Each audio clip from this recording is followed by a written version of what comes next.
This is crap. This is a bull PR campaign. That's all it is. If it was a bull PR campaign, I guess I wouldn't have brought an affidavit with me. A war of words between the Oklahoma County DA and the attorney for a man sitting on death row. The heated argument over potential new evidence happened just before everything unraveled. Possibility of an innocent man. In one of the most highly publicized death penalty cases in the world. And now we are getting word that there has been a stay of execution granted by Governor Mary Fallin.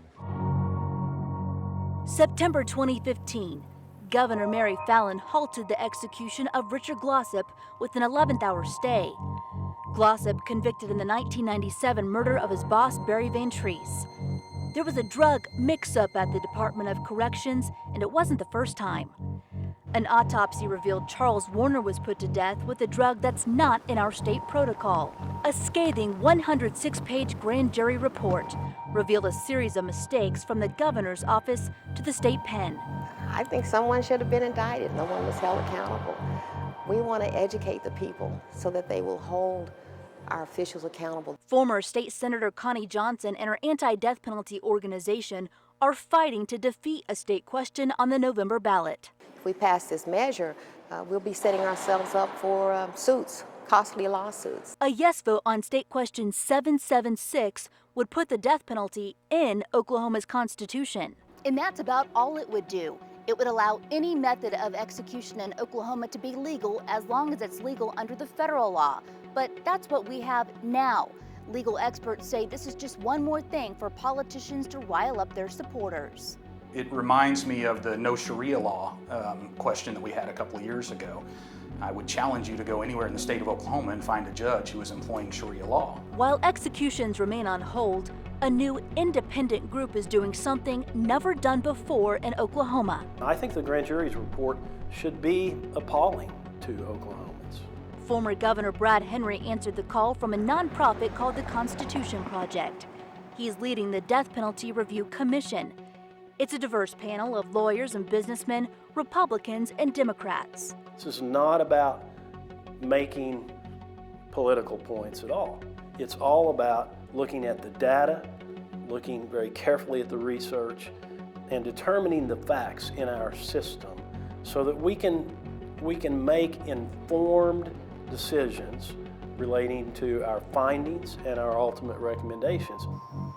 They're looking at every issue from the point of arrest to the protocol used in the execution of a death row inmate. We're looking at the confession process. How many confessions are false confessions? How many are coerced? And the process is there. They're also researching racial issues and potential problems with juries. Eyewitness identification is notoriously unreliable. And so we may be making consensus recommendations that would really be directed toward law enforcement. The criminal justice system isn't perfect.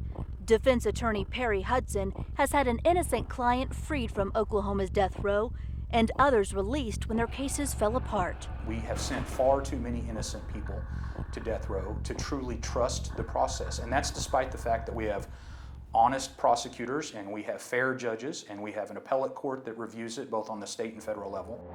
Other attorneys stand by the death penalty.